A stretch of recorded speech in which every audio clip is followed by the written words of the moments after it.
¿Cómo estamos?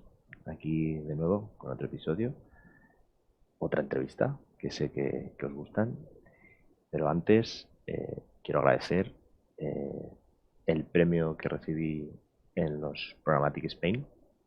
Además es un premio que me hace muchísima ilusión porque es el premio al mejor vídeo. Es de las pocas veces que he cantado en mi vida y me habéis premiado que cante. Yo no sé si las votaciones era para que me callara para siempre, que seguramente sí, porque por el contenido tampoco merece la pena, ¿no? Muchas gracias y bueno, enhorabuena a todos los premiados, enhorabuena a la organización de Programmatic Spain, enhorabuena al gran descubrimiento del año, al showman Salvatore Salva, que además de tener el canal de YouTube demostró que puede ser un presentador de un gran medio de televisión. Fue muy divertido y la verdad es que el evento fue espectacular, más de 150 personas, con atasco incluido para llegar a la Plaza España, Madrid. Pero bueno, la verdad es que lo pasamos muy bien y fue, sin duda fue una fiesta del sector y espero que se repita por mucho más tiempo, ¿no? Este tipo de eventos y sobre todo este ambiente sano, ¿no? Que se está creando en el sector, que a mí me gusta mucho y que fomenta la curiosidad, que ya sabéis que en el canal somos muy fan. Recordar, podéis suscribiros al canal dando a la campanita para que también estéis atentos a todo lo que va saliendo nuevo. Vamos a seguir haciendo vídeos, por supuesto, estas entrevistas y también los podcasts en plan Juan Palomo, donde yo me lo guiso y me lo como. Y hoy, ahora sí, os voy a hablar del invitado. Hoy traigo un pedazo de profesional con mayúsculas señalados en comillas y con neones, de todo lo que es el tema de la privacidad, de la gestión de la privacidad de datos, un experto de primer nivel, con el que tuve el placer y la suerte de coincidir en mi etapa de Publicis Group. Además es un buen amigo y vais a ver bueno, que es un jurista poco habitual. Ya lo iréis conociendo en las preguntas que le hago en entrevista. Así que nada más, doy paso a la entrevista. Hola Henry, ¿qué tal? ¿Cómo estás? Muy bien, Tony, muy contento de estar aquí contigo. Bueno, en tu caso yo creo que tiene doble mérito porque has aceptado la invitación, que siempre tiene trampa en este tipo de canal y hablando conmigo, y tiene doble mérito porque ya me conoces y has trabajado conmigo, o sea que vamos, eres todo un valiente. Sí, además hay un tercer mérito. Creo que soy el primer jurista o abogado que participa en tu canal y no sé si el último después de la conversación que tengamos, tío. Seguro que no, porque bueno, van a ver todas las personas que estén viendo el vídeo, van a ver que eres un jurista muy peculiar y muy cercano a toda la parte tecnológica y digital. Bueno, empezamos. Ya sabes, aquí lo primero es vuestros minutos de gloria y que nos contéis un poco de vosotros, o sea que háblanos de ti, cuál es tu experiencia y sobre todo, cómo acabaste trabajando en este tema de leyes, datos, publicidad y tecnología. Vale, voy a empezar por el final y luego Muy hacemos bien. ahí una retrospección. Actualmente soy el responsable del área de protección de datos para el sur de Europa y Latam en Publicis Group. Yo pues veo todas las iniciativas que tengan que ver con tema de datos personales en este sector que me encanta la parte publicitaria, me encanta el MadTech, me encanta el AdTech y la verdad es que disfruto mucho estando dentro del sector. Creo que me siento bastante cómodo y ahora voy a tu parte. Efectivamente, como bien indicabas, me considero un abogado un poco extraño porque mi formación es jurista, obviamente. Yo me especialicé además en propiedad intelectual, en derecho a nuevas tecnologías, protección de datos, pero por mi tipo de perfil, es verdad que tengo muchas inquietudes con el tema de humanidades, que ahí coincidimos mucho tú y yo, Hmm. con el tema de la innovación tecnológica, todo lo disruptivo y además en el sector publicitario, como tiene este componente de creatividad, me gusta. Entonces, siempre me han considerado demasiado friki para los juristas y demasiado jurista para los frikis. Y a mí, en lo personal, no me desagrada estar en esa posición un poco indefinida, ni del todo de aquí ni de allí, ¿no? A mí, de hecho, me enriquece, ¿no? Antes de estar en Publicis, estuve también desempeñando un puesto muy similar en una multinacional del sector asegurador, imagínate. Eh, y también era el responsable del área de protección de datos para Europa. Y antes de eso, estuve muchos años, alrededor de una década, trabajando para grandes despachos y consultoras en el ámbito español. Y antes de eso, pues tuve alguna cosilla que ver con una discográfica en temas de propiedad intelectual y tal, ¿no? Y bueno, lo dicho, mi formación es jurista, pero siempre con muchas inquietudes por aprender mucho de los equipos, tanto de data science como de la parte de marketing o de la parte publicitaria. Te entiendo perfectamente, yo siempre me muevo en el purgatorio, soy una persona que viene de las letras, de las humanidades, que empezó en áreas de negocio y cada vez más me voy al lado oscuro de la tecnología, que me encanta, pero bueno, te entiendo perfectamente. Vamos a un tema que siempre que hablamos te lo digo, y es que de verdad que lo pienso. O sea, yo considero que la gente que os dedicáis a la parte de privacy en el sector actual, sobre todo en la parte digital, sois una profesión de riesgo y se tendría que catalogar tal cual, ¿no? Por los estatutos de los trabajadores. Y además, en tu caso, es una profesión de riesgo y además en una de las agencias de publicidad más grandes del mundo, con todo lo que ello implica. Es decir, al final, bueno, uno de los máximos exponentes que ha sido en cuanto a regulación, incluso sanciones y tal, desde la parte de vista de regulación de privacidad en Europa, pues han sido tanto los canales como los medios e incluso algunos anunciantes, algunas empresas que hacían malas prácticas, ¿no? Entonces, cuéntanos un poco cómo es llevar esta actividad y encargarse de este tipo de cosas en una empresa de este tipo como Publicis. Bueno, a ver, la función en sí, independientemente del sector al que te dediques, conlleva ya intrínsecamente una capacidad para poder ver los riesgos, para analizar los riesgos y para gestionarlos, ¿no? Yo parto del supuesto que el riesgo cero no existe, que en toda profesión, en todo sector en el que haya datos de carácter personal, habrá riesgos. Y creo que la importancia es, primero, identificarlos, saber dónde están y luego gestionarlos. Habrá algunos que puedas, en función de, digamos, de su prioridad y también de su sensibilidad, tengamos que acometer acciones para mitigarlos a corto, inmediato plazo, y habrá otros que podemos ir gestionándolos, ¿no? Pero en cualquiera de los casos, yo creo que sí, que parte, como decía, parte importante es el saber identificar los riesgos, y yo creo que nosotros en nuestra función erraríamos en nuestros objetivos si no conocemos muy bien el negocio. Y creo que esta es la clave. La clave está en saber identificarte y saber hablar los lenguajes de los diferentes equipos que intervienen en el tratamiento de datos. Hablo de data science, hablo de la parte comercial, hablo de la parte que busca los objetivos de negocio, de la parte que busca los objetivos desde un punto de vista AdTech, MarTech. Entonces, para mí, esa parte es fundamental. Sí, creo que un responsable del área de protección de datos, un DPO, que no esté permeado y que no entienda las aguas en las que se mueve dentro de su sector, dentro de su compañía, difícilmente podrá cumplir con el objetivo de este rol, ¿no? Muy interesante lo que comentas. De hecho, vamos a ahondar un poquito más en eso de cómo tiene que ser un DPO más adelante, ¿no? Pero muy interesante. Hasta ahora, al menos es mi impresión, que ya sabes que mi opinión siempre es muy particular y es mía, ¿vale? No quiero tampoco imponer a nadie, pero yo tenía la sensación de que hasta ahora, hasta hace relativamente poco, sobre todo hasta hace un año más o menos, toda la parte de regulación, normativas, incluso procedimientos donde se investigaban métodos distintos de todo lo que es el concepto de la publicidad digital, la tecnología, tenían cierto aire de que faltaba conocimiento. Sí que es cierto que eso generaba que hubiera muchísimos grises, ¿no? Que nos movíamos con muchos grises, o sea, no estaban claros si alguna cosa era legal, no ilegal, o no era normativa, o no era normativa, entonces el gris era muy grande, pero sí que es cierto que desde hace un año he notado que tanto en todas las regulaciones como en investigaciones que se han abierto por agencias de protección de datos de distintos países e incluso en sanciones, cada vez noto muchísimo más conocimiento de cómo funciona este mundo, no solo a nivel de las nociones de cómo funciona, sino a nivel incluso tecnológico. Y por lo tanto estoy viendo que ese gris que antes era muy grande, que era casi el desierto del Sáhara, ese gris cada vez es mucho más estrecho y la buena noticia es que las empresas, los medios y todos los actores de este ecosistema cada vez tienen más claro lo que tienen que hacer y lo que no tienen que hacer. La mala noticia es que cada vez está mucho más controlado esa parte, ¿no? ¿Cuáles crees tú que son esas novedades más destacadas, regulatorias, o qué ha pasado en los organismos que están trabajando en esto para que cada vez sean más certeros, más precisos en sus análisis?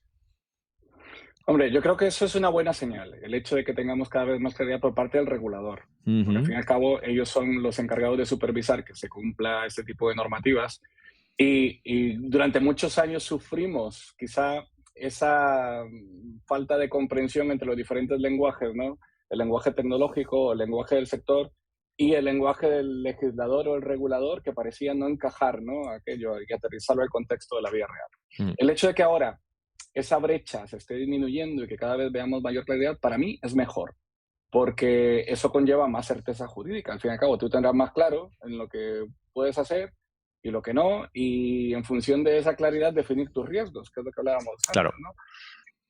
Sin embargo, yo creo que todavía hay mucho por hacer y creo que seguiremos avanzando. Para mí, yo siempre comento esto, ¿no? Que, por ejemplo, el Reglamento Europeo de Protección de Datos no es un punto final, Correcto. es un punto de partida, y en la medida en que el mercado y la industria y el tratamiento de datos se vaya volviendo más complejo y vaya evolucionando con la tecnología, también tendrá que ir evolucionando la regulación.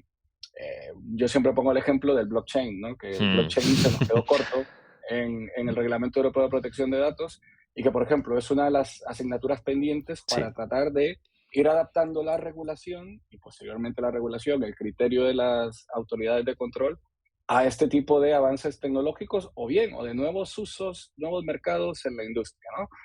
Dicho esto, partiendo de la idea que es una normativa en evolución, que no es que ya está todo claro y ya hasta ahí llegó, sino que hay todavía una gran apertura a medida que la innovación tecnológica y la industria avanza, ¿no? Y que seguiremos regularizando este tipo de cosas.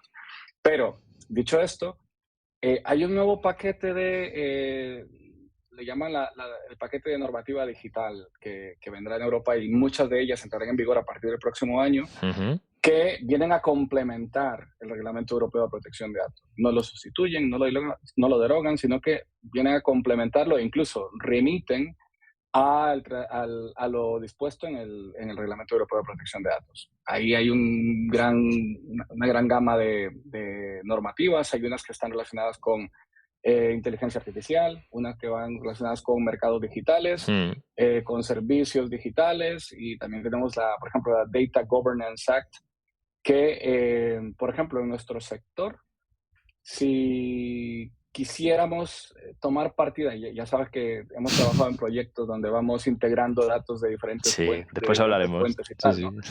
Pues imagínate que quisiéramos añadir información que actualmente está únicamente en disposición de administraciones públicas, Ujú. porque nos interesa tener un mayor insight de la población en Madrid, de sus intereses, de sus características.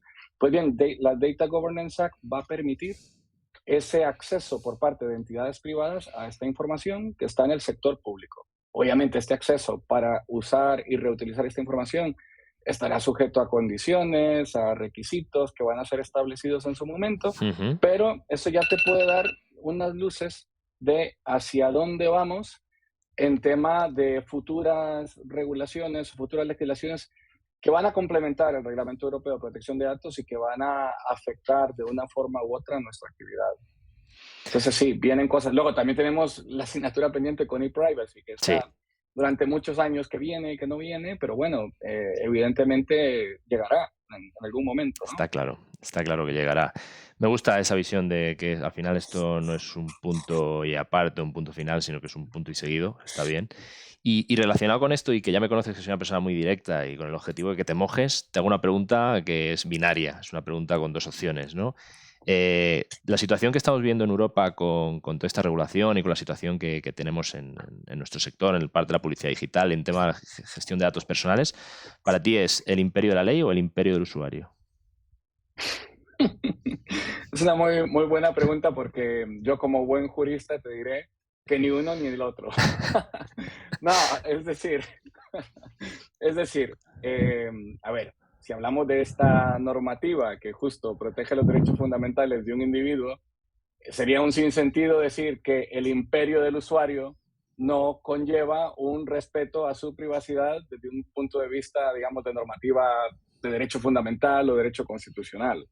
Y por otra parte, el imperio de la ley, que protege los derechos de los individuos en cuanto al uso de sus datos, pues estaría errando su objetivo si no le da al usuario la posibilidad de parametrizar sus preferencias en cuanto a la privacidad de forma clara, concisa y con mecanismos que le permitan ejecutar sus derechos individuales. Entonces, claro, para mí, de hecho, van de la mano.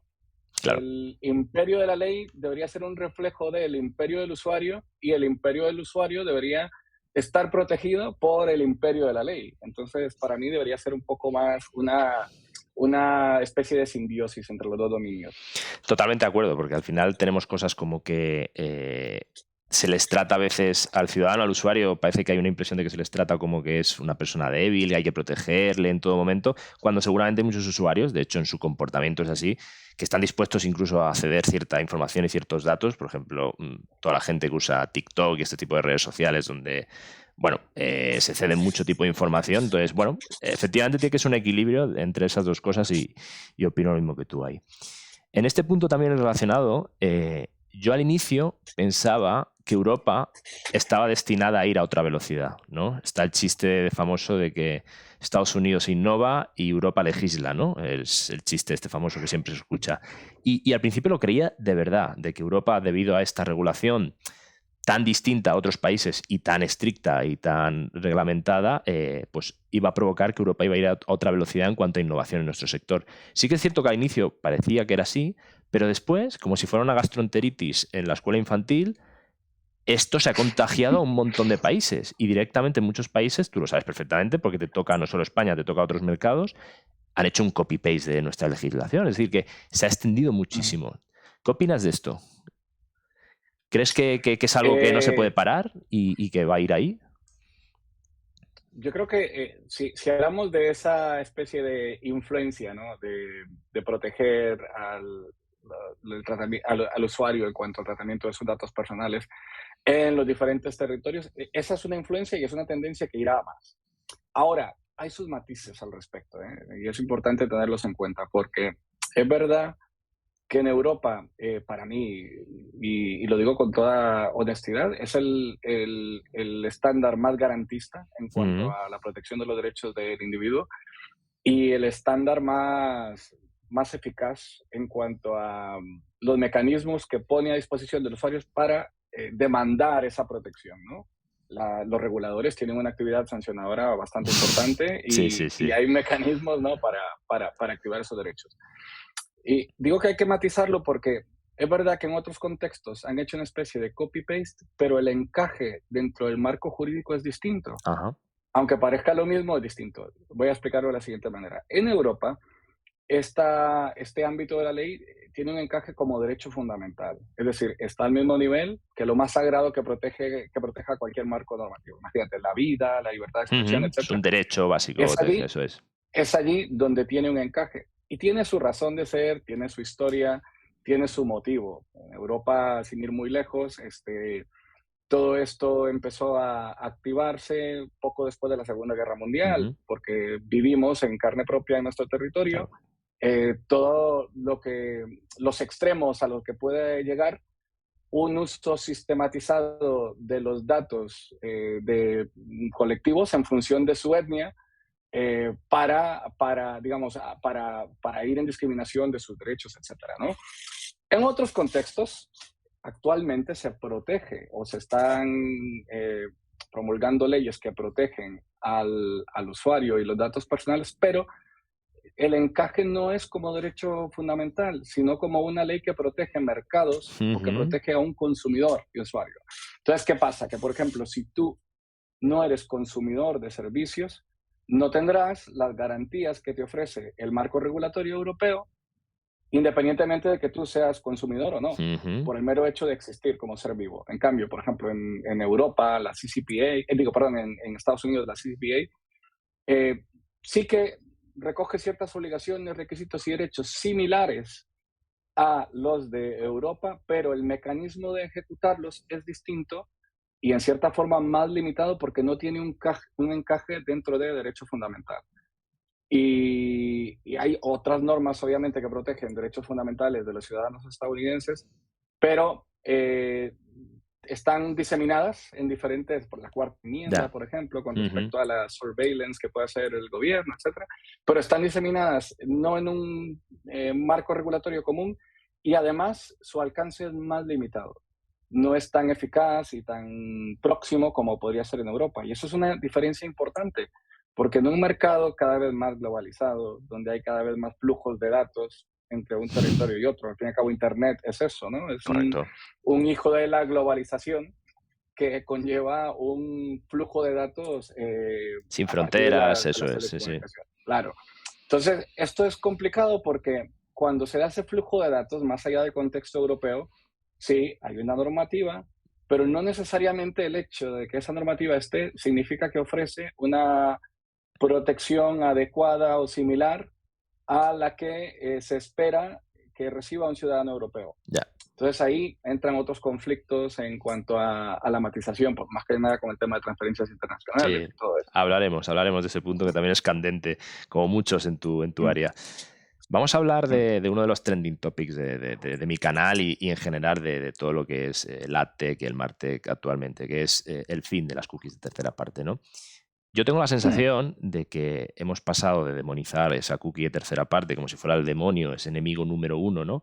Donde al final esa cookie de tercera parte era pues un código alfanumérico que se ponía en tu navegador y por supuesto en ese código alfanumérico, a ese identificador se le asociaban otra serie de atributos, otra serie de información que se intercambiaban en el ecosistema, pero tengo la sensación de que hemos pasado de eso, que es muy naif desde mi punto de vista, es, bueno, al final es código que no dice mucha cosa si no viene con cosas asociadas. Hemos pasado de eso a que todas las plataformas, tanto los canales como plataformas tecnológicas, estén apostando porque el anunciante o sus clientes les transfieran datos pseudo-anonimizados, que no anonimizados, es decir, hasheados, ujú, que están considerados ujú. datos personales por las agencias de protección de datos. Entonces, Así es. tengo la sensación de que es como que el remedio es casi peor que la enfermedad, ¿no? Entonces, ¿qué opinas? ¿Cómo estáis procediendo en este aspecto?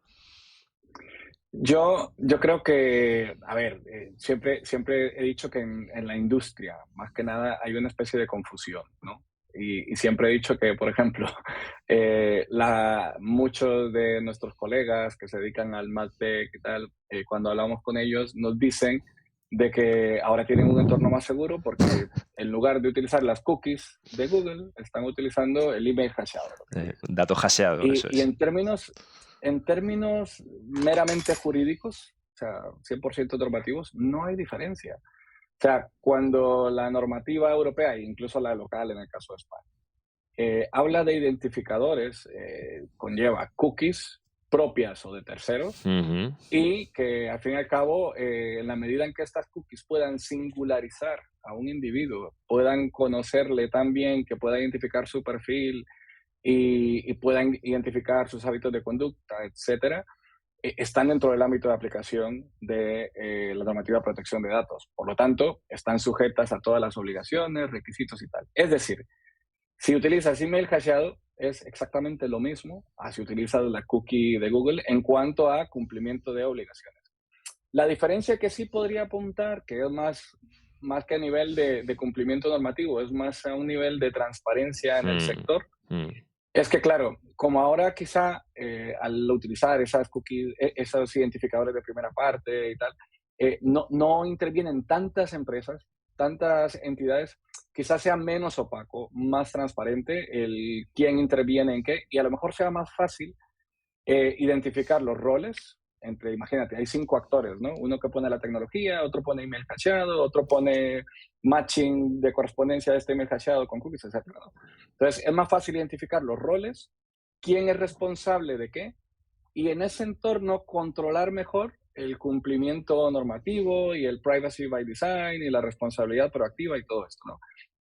En contraposición a lo que teníamos con respecto a las cookies de terceros, ¿no? Que entraba al fin y al cabo una cantidad ingente de empresas que intervenía tocando el dato, añadiendo, y que no eran solo un problema, no solo desde la perspectiva de cumplimiento normativo, que se volvía aquello tan opaco e incontrolable, sino incluso la perspectiva de transparencia en la prestación de servicios, en qué tanto añadimos valor Ya. a la cadena de una campaña publicitaria, ¿no? Con todo esto. Entonces, creo yo que en esto sí que mejora estas alternativas, ayudan a tener un mejor control en el cumplimiento de la normativa aplicable asignado a cada uno de los roles o actores que intervienen en esos entornos, con cada uno con sus respectivos datos o email hasheados. Y por otra parte, nos ayuda a ser más transparentes de cara al usuario. Oye, que sepas que tus datos serán tratados por X, Y y Z para estas finalidades y que aquí tienes tu Consent Management Platform para que tú puedas parametrizar tus preferencias y tus consentimientos y puedas revocarlos cuando quieras. Entonces, en eso creo yo que sí es un paso adelante.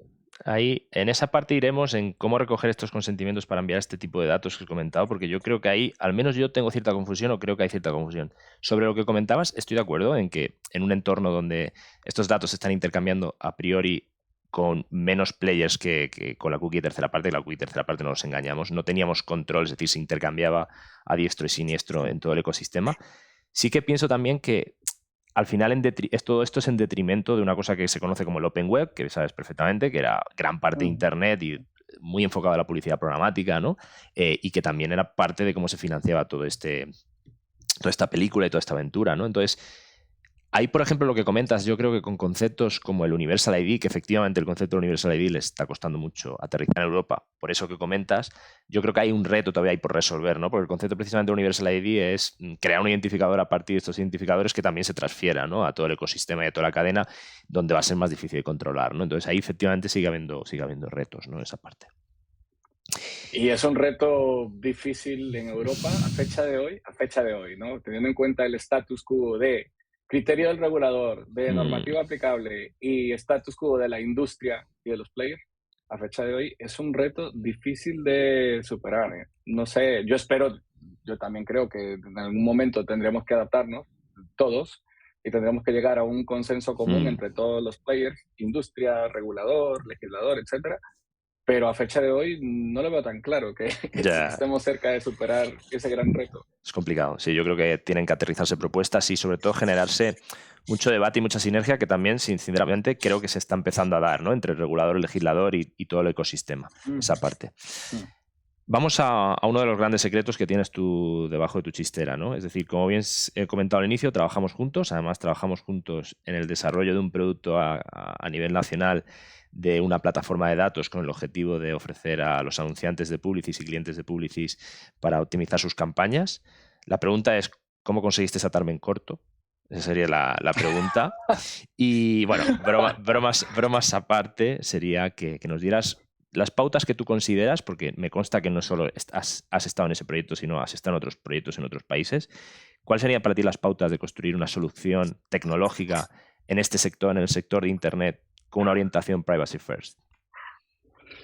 Es complicado, pero hay un punto fundamental, ¿no? Y obviamente, como buen jurista, te diré, hay que analizar cada caso concreto, ver los flujos de los datos, que me rellenen un informe interminable de preguntas. El assessment. El disclaimer, digamos que ya superamos la parte del disclaimer y voy a la siguiente fase. Yo todavía sueño con assessments, Henry, todavía estoy soñando, ¿eh?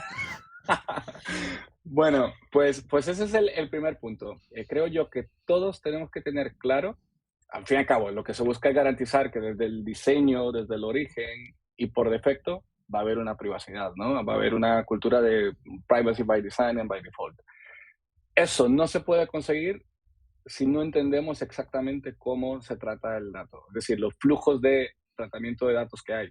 Y eso conlleva conocer los terceros que intervienen dentro de esa solución, conocer la tecnología que subyace, tanto desde arquitectura tecnológica como dónde se va a almacenar, cómo intervienen las APIs, etc. La tecnología que subyace detrás de esa solución.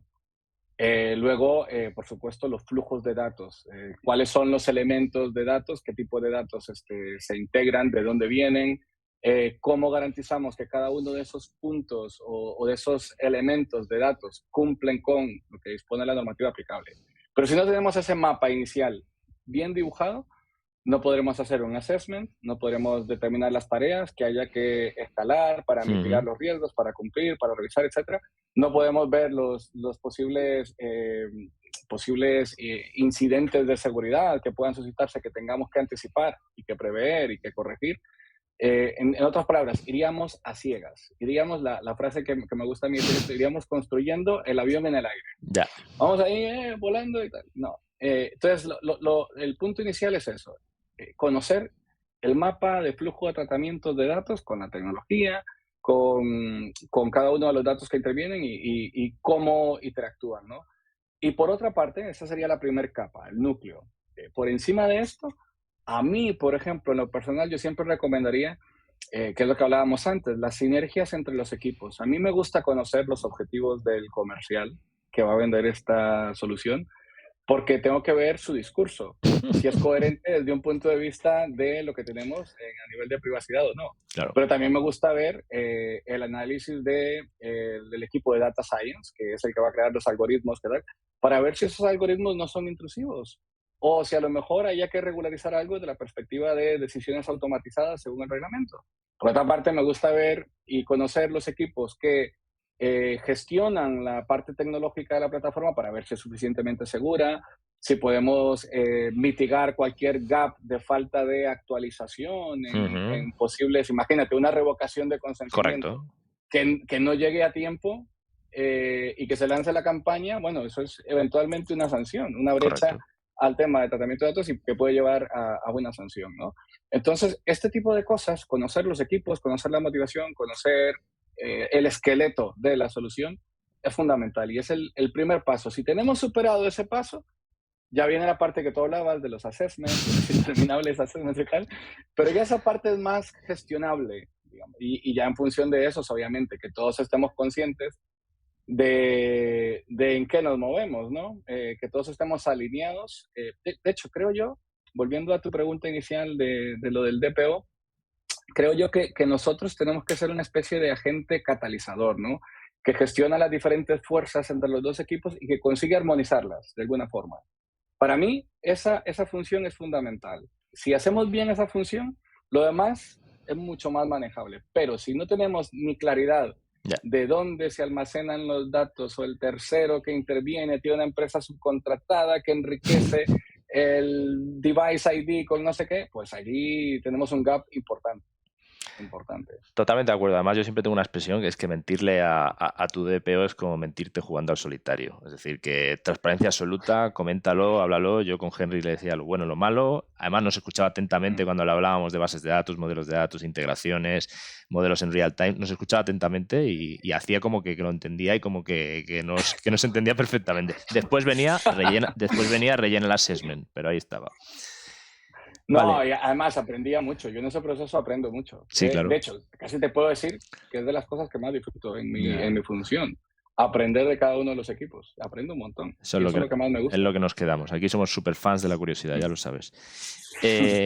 Otra pregunta al hígado, de esta al pie, al toque y al hígado. Google Analytics y otras soluciones que intercambian datos considerados personales con regiones fuera de la Unión Europea, por ejemplo, Estados Unidos, y entre los datos personales meto, por ejemplo, algo tan banal como puede ser la IP, ¿son legales desde la perspectiva GDPR? Ahí te la dejo. Esa es una pregunta, sí. Como buen jurista, nuevamente sacaré el disclaimer de, bueno, hay que analizar cada caso en concreto, hay que ver si en función de tal. Digamos que eso es un tema complicado a fecha de hoy, pero te puedo decir que no es que sea ilegal. España no se ha pronunciado todavía, ¿no? No, España no. Pero claro, según qué contexto y según qué regulador, puede ser más complicado o no acometer ese tipo de tratamiento. Lo que sí está claro es que el uso de Google Analytics podría infringir la normativa de protección de datos a criterio de las agencias de protección de datos en Europa.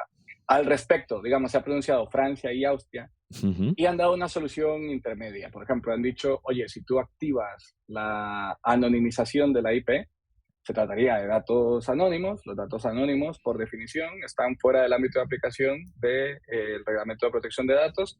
Y si haces eso, pues en principio estaría ok, porque estaría fuera del ámbito de aplicación de la normativa de protección de datos. Pero luego vino el regulador italiano, y garante, y llegó y dijo, bueno, a mí eso no me vale, porque incluso anonimizando la dirección IP, a mí nadie me garantiza que Google tenga mecanismos para singularizar el usuario, a pesar de que la dirección IP esté encriptada de forma anónima. Entonces, ellos fueron un paso más allá. Prácticamente dijeron, no me vale con que tú actives el botón de anonimizar la IP. sino que tienes que implantar unas medidas adicionales.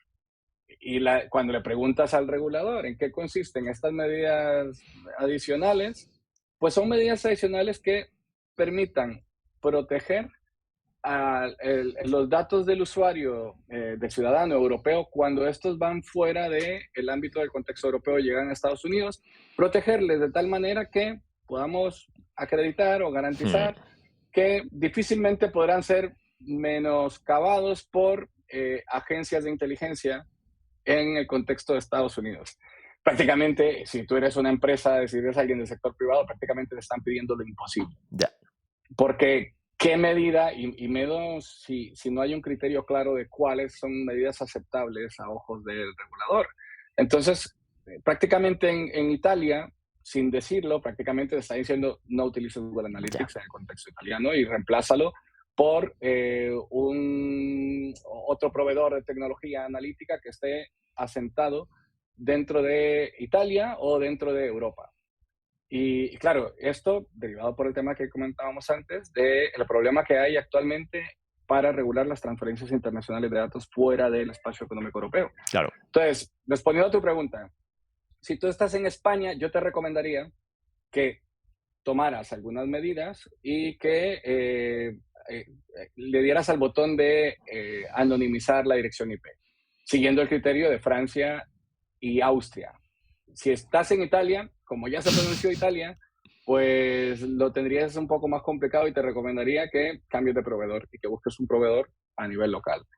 Todo esto, sin embargo, cruzando los dedos de que dentro de poco tiempo, ojalá lleguen a un acuerdo Estados Unidos y Europa y se pueda firmar un nuevo tratado que regule las transferencias internacionales, un nuevo Privacy Shield. Vamos. Sí, de hecho, en este sentido te quería preguntar en esto, ¿no? Y me has contestado de que tú crees que sí que pronto se firmará, entiendo, porque ayer justamente leía, creo que fue ayer, que Alemania, la Agencia de Protección de Datos alemana, creo que era, ha declarado Office 365, repito, Office 365, que esto no es Analytics que usan algunas empresas, sino Office 365 tiene una penetración bestial, lo ha declarado también ilegal, o sea, que no sigue los patrones de GDPR porque comparte datos también con Estados Unidos. Entonces, claro, como no vayamos a un Privacy Shield directamente, nos vemos abocados a plantear un montón de cosas en cuanto a sistemas tecnológicos, ¿no? Ese es ahí el gran problema quizá de cuando lo que hablábamos al inicio, de cuando esta materia aterriza en el contexto de la vida real, donde intervienen temas de industria, temas tecnológicos y temas políticos. Claro. Porque el tema del Privacy Shield, hay una cuestión, aparte de legal, jurídica, hay una cuestión política entre Estados Unidos y la Unión Europea que tendrán que resolver. Mientras no se resuelva, los más afectados quizá, por supuesto, los usuarios, pero también en una capa superior, las empresas, las entidades que tratan datos de estos usuarios, que van a ver limitada tecnológicamente sus capacidades o que incluso tendrán que reestructurar el presupuesto que tengan para la inversión, porque a lo mejor el proveedor que tenían antes, que hasta hace poco era ok desde un punto de vista GDPR, ahora ya no lo es. Yeah. Entonces tengo que cambiar de proveedor y tal. Con respecto al Privacy Shield, o sea, hay una orden ejecutiva que ya se emitió de Estados Unidos diciendo que vamos por ello, adelante, hay que definirlo y veremos el próximo año cómo se define. Sin embargo, hay un riesgo. La organización que, digamos, que descalificó al Privacy Shield, la de Max Schrems y tal, ya ha visto la propuesta de orden ejecutiva, los remedios que se proponen, y dice que no le valen, que no son suficientes. O sea que si eso sigue así y si no se enmienda y si no hay remedios por parte de Estados Unidos que sean más fuertes, más eficaces, más garantistas para los ciudadanos europeos, posiblemente sea un nuevo acuerdo que nazca muerto, porque posiblemente, además ya han declarado toda la intención de declararlo nulo. Y entonces volveríamos a lo que hablábamos antes, al problema de que al fin y al cabo estamos volviendo al Internet, al mundo antes de Internet. Si esto sigue así y esta evolución se da, al final va a haber un Internet que aplique para reglas y legislación en Estados Unidos, otro que aplique para Europa, otro que aplique para China, otro que aplique para Rusia, etc. Eso es. Y esos hilos tecnológicos yo creo que van en detrimento de la idea misma de Internet y del avance de todos como sociedad digital dentro del contexto de la globalización y la humanidad, que no sé si ya lo es tanto, la verdad. Ha cambiado tanto las cosas Sí, últimamente sí, sí. que no sé, pero bueno, en Ahí un ya mundo utópico creo entramos en que tiene que ser. conceptos humanistas, ¿ves? ¿Has visto? Vamos Sí, mirando siempre y virando. un sitio a otro. Como para no perder la costumbre, Sí, básicamente. sí, sí. Eh, Vamos a jugar un poco al roleplay. Sabes que tengo dos niñas pequeñas, pues ponte en la imaginación, un mundo ideal, que mi hija, la pequeña, un día me dice, papá, quiero ser Data Privacy Officer. Yo, antes de decirle, bueno, pues recopila nervios de acero y dosis de tranquilizantes para elefantes, además de decirle eso, ¿qué cosas le tendría que decir? O sea, ¿cómo la podría orientar? ¿Qué tendría que conocer, saber y qué habilidades debería tener? Iba a decir una broma, pero voy a... Que se dedica a otra cosa. Es decir, cariño, ¿en qué hemos fallado? Exacto. ¿Qué he hecho mal como padre? No, no. A ver, si yo creo que para cualquier persona que se dedique a esto, yo le recomendaría un poco lo que hemos comentado. Primero, tienes que desarrollar una inquietud por conocer la industria, el sector, la empresa en la que vas a desempeñar tu función. Eso es fundamental.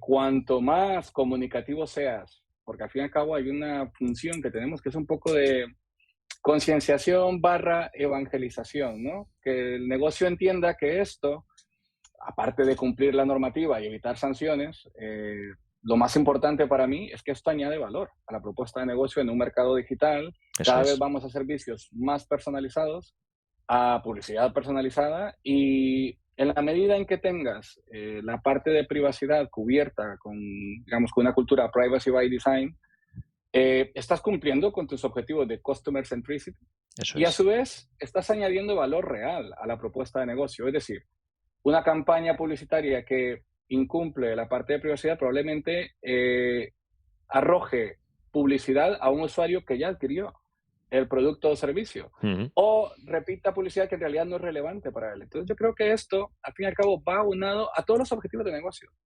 Va unado a los objetivos de eficacia tecnológica y va unado también a nuestra propuesta de unos servicios que, digamos, protejan el customer centricity, ¿no? Entonces, ese es el punto. Si tú no sabes transmitir este lenguaje y no sabes transmitirlo a tus pares, a los equipos con los que vas a trabajar, difícilmente verán que tú les estás aportando algo en el desempeño de sus funciones cotidianas.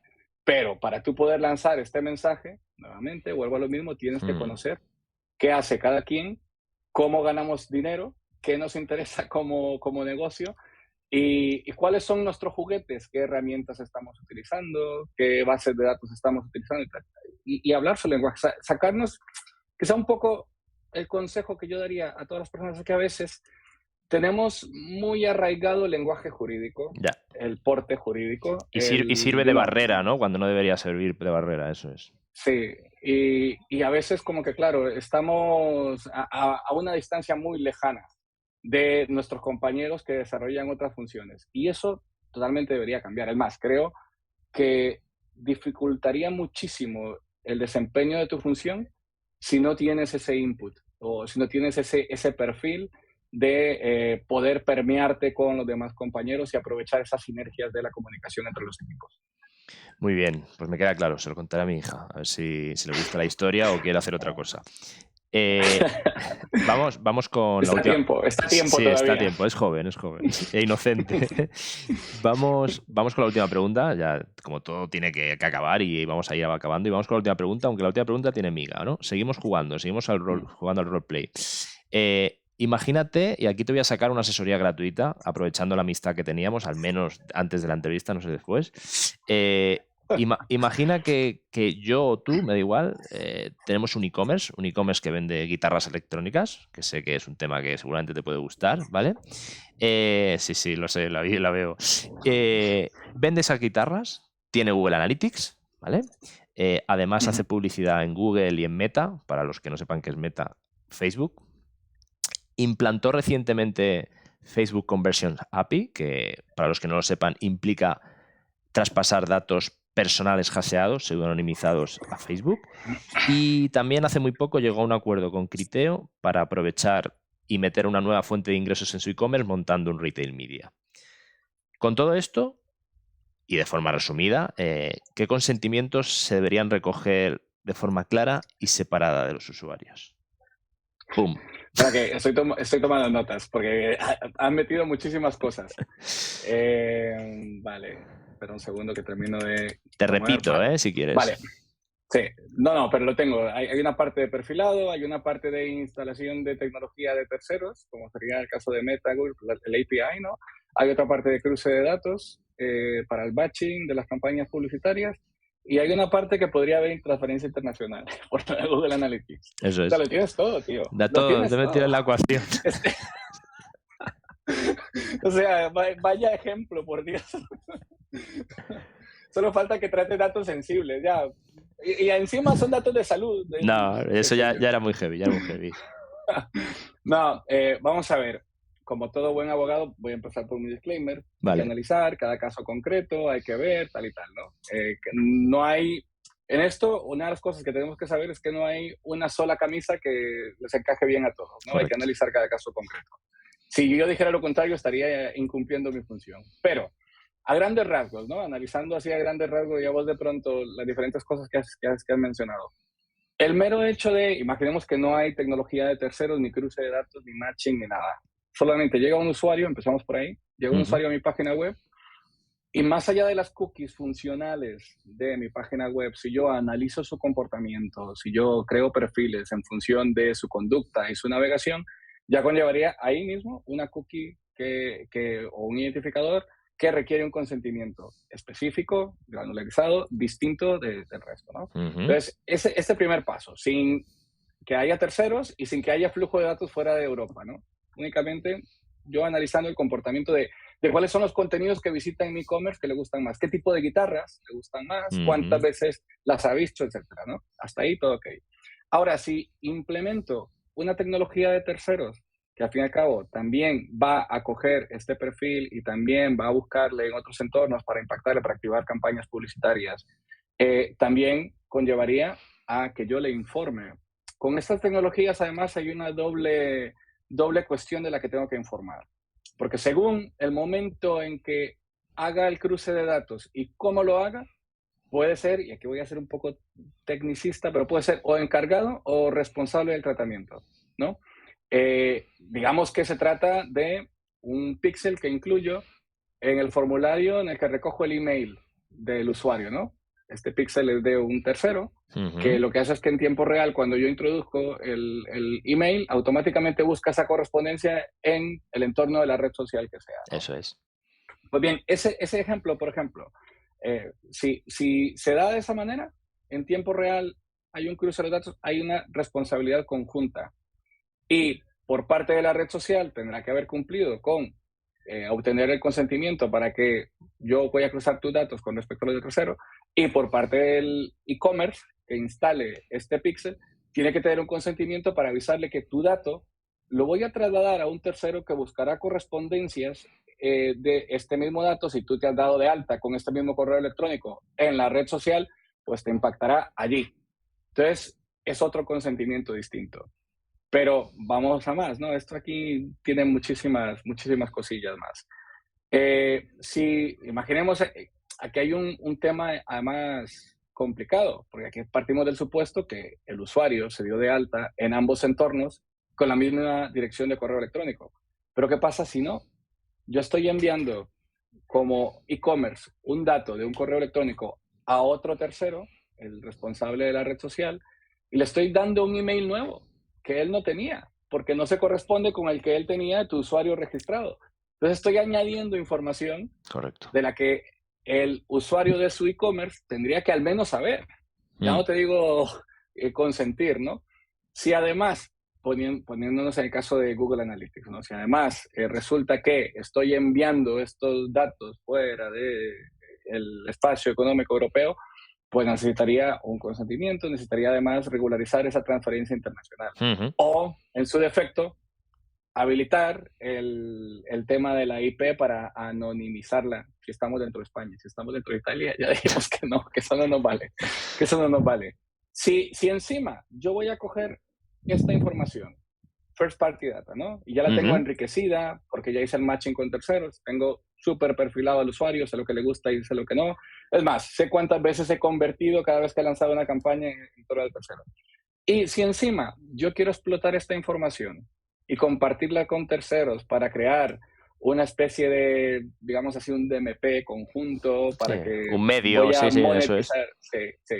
Es un consentimiento adicional, porque aquí la finalidad es distinta. Ya no solo te busco para yo poder impactarte con mi publicidad en diferentes entornos, ¿vale? Para ofrecerte mis productos o servicios, sino que voy a hacer tus datos a terceros para que estos terceros también te impacten en diferentes entornos y servicios.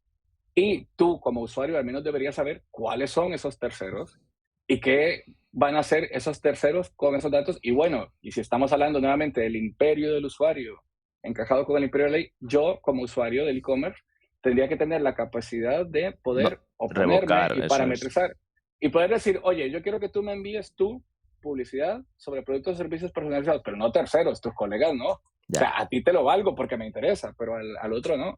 Entonces, esa capacidad de parametrizar, primero de informar claramente qué voy a hacer con el dato, después para parametrizar las preferencias en torno a los distintos consentimientos que puedan necesitarse, tengo que tenerla de forma muy detallada, muy clara y muy concisa para que mi consentimiento no pueda ser declarado nulo. Además, no puede estar condicionado. No me vale el hecho de, no, no te presto el servicio, salvo que tú marques que todas ok. O no me vale premarcar la casilla asumiendo que a ti te gusta todo lo que yo hago con tus datos y que tú no tienes nada que objetar. Entonces, la forma en que se haga también es importante. Y vamos a la gran pregunta, ¿y cómo aterrizo esto? ¿Cómo lo implanto? Y claro, aquí ya no me vale aquellas casillas que veíamos antes de 2000, mediados de los 2000, de acepto la política de privacidad, una sola casilla, la marco y venga, ya no me vale. O sea, ya todo este nivel de granularización de consentimientos ya no se puede obtener prácticamente si no tengo un gestor de consentimientos, un Consent Management Platform que me permita a mí parametrizar esto. Correcto. Si no lo tengo, imagínate cómo lo haces. No, ¿Cómo lo haces con una política de privacidad que cuelgues ahí en tu web? Es imposible. Además, tienes que tener un backup de logs ante posibles reclamaciones o investigaciones. O sea, que es fundamental. La ventaja de todo esto, Henry, es que la tecnología está antes que esta parte de legislación y el scroll infinito, los audiolibros para descargarte todas estas informaciones y tal, pues estaría a disposición, ¿no? Estaría los pilares de la tierra o las políticas de privacidad del e-commerce. Claro. Y yo, es más, si me ofreces un 20% de descuento, marco todo. Ya. Sí. Pues bueno. Hay una gran discusión ahí, ¿no? De volviendo al imperio del usuario, de qué pasaría si el usuario dice, oye, renuncio a mi privacidad a cambio de que me des dinero. Si tú me pagas y monetizamos el uso que hagas de mis datos, a lo mejor a mí ya no me interesa el tema. Yo creo que esto no va a tardar. Esto yo creo que no va a tardar porque al final, no, seguramente en Europa no, pero en otros mercados como Estados Unidos y mercados más que no tienen esa protección tan de ciudadano y se van más al mercado, a la parte de regular el mercado y a la parte del consumidor, seguramente la acabaremos viendo. En Europa seguramente va a costar más.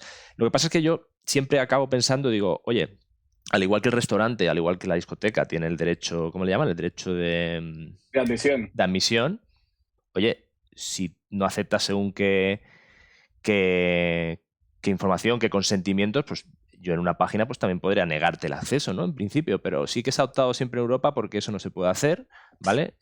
Salvo error que yo no conozca. Entonces siempre me ha surgido esa duda, ¿no?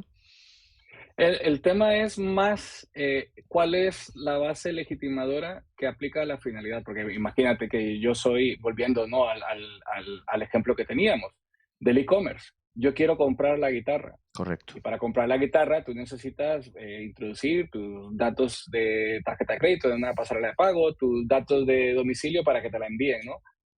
Esos datos no están legitimados, no se basan en el consentimiento. No. Entonces, imagínate qué sin sentido sería de yo quiero comprar la guitarra, pero me niego y no consiento el tratamiento de mis datos, ¿no? Sería un sinsentido. Entonces, lo que sí es, obviamente, ese derecho de admisión que tú hablas es para casos en los que no aplique el consentimiento dentro del contexto europeo, ¿no? Ya. O sea, si se trata de una ejecución de una relación contractual, obviamente necesito tratar los datos, entre otras cosas, para poder prestarte el servicio que tú mismo estás solicitando como usuario. Entonces, ahí sí. Ahora, si voy más allá de esto y requiero el consentimiento, ese consentimiento tiene que ser libre. No puedo condicionarlo a, si para esta finalidad, el típico ejemplo sería, si para comprar la guitarra tienes que obligatoriamente, aparte de pagármela y darme tus datos, suscribirte a mi newsletter. Ya. Y si no me la das, entonces no te vendo la guitarra. No, ahí ese consentimiento del newsletter estaría condicionado. Correcto. Ahí no valdría. Ya. Entonces ahí es donde están los matices. El diablo está en los detalles, ¿no? Siempre están los detalles del diablo. Bueno, sí. Hemos acabado, todo un lujo, Henry. Muchísimas gracias. Yo la despedida la organizo de la siguiente forma. Yo te despido y después te dejo a ti tu minuto de gloria en la cámara para que digas lo que quieras. Tú piensas que yo me voy, o sea que puedes decir lo que tú quieras. Cuando sueltes tu discurso, nos despedimos y el vídeo, pues por desgracia, para los que lo estéis disfrutando, que espero que sea mucho, se acaba. Entonces, me reitero, muchísimas gracias por la entrevista. O sea, me lo he pasado genial. Hubiera estado horas aquí hablando contigo, ya me conoces. Espero que nos podamos ver pronto tomando alguna cerveza por Madrid o en algún lado que no sea temas de trabajo y poder tener una charla como esta o incluso mejor. Entonces, te dejo a ti que te despidas y que digas lo que quieras. Bueno, Tony, yo también encantadísimo, la verdad, me siento súper privilegiado de estar en tu canal, además de estar compartiendo con una persona que aparte que haya sido mi compañero de trabajo y amigo, que también es uno de los nominados en Programmatic Spain, doble o triplemente nominado, sí, o sea, sí. No cualquiera, tío. hay mucha gente loca y hacen cosas sin sentido, pero bueno, es igual. A mí en lo personal me encanta aprender del sector y me encanta seguir todas estas iniciativas, tanto tuyas como de todos los demás compañeros, ¿no? En tu caso, Mad Sessions, claro, también tenemos la IAB, que hace cosas muy chulas, sí. la Digital, Programmatic, Cookie Afterwork, ¿sabes? A mí en lo personal es lo que más me enriquece, aprender de vosotros, aprender de todas vuestras ideas, que son entre creativas, disruptivas y locas, pero me encanta porque encajan con mi perfil. Entonces, vamos, más que contento y te agradezco la invitación y el hecho de tener esta conversación como en los viejos tiempos. Perfecto, pues muchas gracias y nos vemos en el próximo episodio. Hasta luego. Muchas gracias.